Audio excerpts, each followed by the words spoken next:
بڑے ہمارے بچے ایسے ہوتے ہیں جن کا بچپن کا کوئی ٹراما ہو سکتا ہے یا بعض اوقات کوئی یاد ہو سکتی ہے یا بعض اوقات اب تو یہ بھی دیکھیں نا سائنس مانتی ہے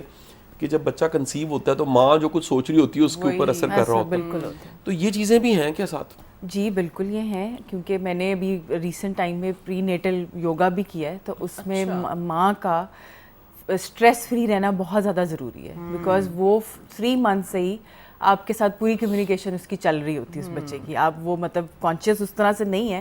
لیکن جو ماں سگنل اس کو پہنچا رہی ہے اس بچے کو وہ اس تک پہنچ رہے ہوتے ہیں. ٹھیک ہے, اگر وہ اس کو کرس کریے کہ ہائے میں کیوں پریگننٹ ہوگی اور مجھے ایسے کیوں ہے ویسے کیوں ہے, تو وہ چیز اس بچے کو اس کو افیکٹ کرے گی. ٹھیک ہے, اس کے اندر وہ ٹراما جنریٹ ہوگا. اور اس کے علاوہ بھی اس ٹائم پہ جو حالات اور واقعات چل رہے ہوں گے, اگر وہ اسٹریس سے گزریے, بیکاز آپ کو دیکھیں اس میں خواتین جو ہے ان کو آپ کو اسپیشل ٹریٹ کرانا چاہیے, بے شک اس 4تھی دفعہ پریگننٹ ہو رہی ہے 5ویں دفعہ ہو رہی ہے, تو اگر اس میں آپ ان کو اسپیشل ٹریٹ کرائیں گے, ٹھیک ہے, because she is going through Hare hormonal changes,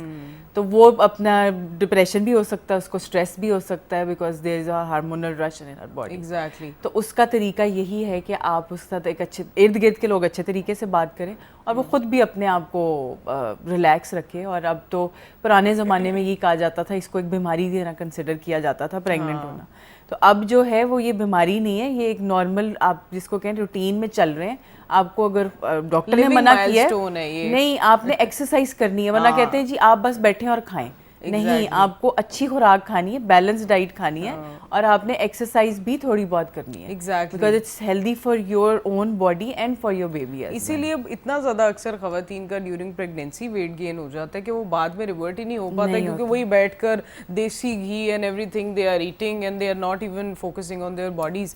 اس وجہ سے بھی بہت ساری بیماریاں ہوتی ہیں.